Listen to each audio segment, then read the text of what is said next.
విద్యుత్ ఛార్జీల పెంపును నిరసిస్తూ జూలై 5న సిపిఐ రాష్ట్ర వ్యాప్తంగా ధర్నాలు చేయాలని పిలుపునిచ్చారు ఆ పార్టీ రాష్ట్ర కార్యదర్శి వర్గ సభ్యులు జంగాల అజయ్ కుమార్.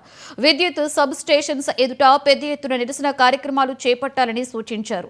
దేశంలోని ఎన్డీఏ కూటమి ప్రభుత్వాలు పెట్టుబడిదారులకు అనుకూలంగా వ్యవహరిస్తూ ప్రజలపై నిత్యం భారాలు మోపుతున్నాయని విమర్శించారు. ప్రత్యేకంగా గౌతమ్ అదానీకి లబ్ధి చేకూర్చే ఉద్దేశంతో విద్యుత్ స్మార్ట్ మీటర్స్ ను అమలు చేస్తూ ప్రజలనెత్తిన నేరుగా గుదిబండ వేసినట్లేనని మండిపడ్డారు.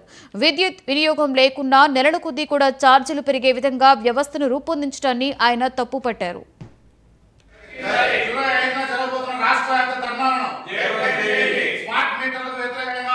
జూలై 5వ తారీఖున రోజు రోజుకి విపరీతంగా పెరుగుతున్నటువంటి కరెంటు ఛార్జీలని తగ్గించాలని, స్మార్ట్ మీటర్లని ఎత్తివేయాలని డిమాండ్ చేస్తూ సిపిఐ ఆధ్వర్యంలో అన్ని కరెంటు కార్యాలయాల వద్ద ధర్నా కార్యక్రమాలని నిర్వహించబోతా ఉన్నాం.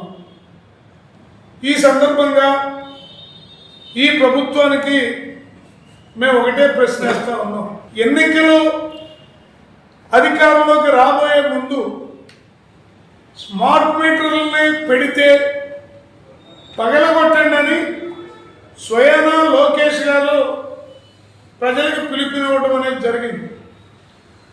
కానీ వాళ్ళ అధికారంలోకి వచ్చిన తర్వాత కరెంటు ఛార్జీలు పెంచమని మాటిచ్చి ప్రజల దగ్గర ఓట్లు పొంది ఇవాళ కరెంటు ఛార్జీలని రోజు రోజుకి పెంచుతూ ఉన్నారు. ఒకనాడు 200 వచ్చేటటువంటి ఇంటికి ఇవాళ 1500 కూడా వచ్చినటువంటి సందర్భాలు కనపడుతూ ఉన్నాయి. జూలై 5వ తారీఖున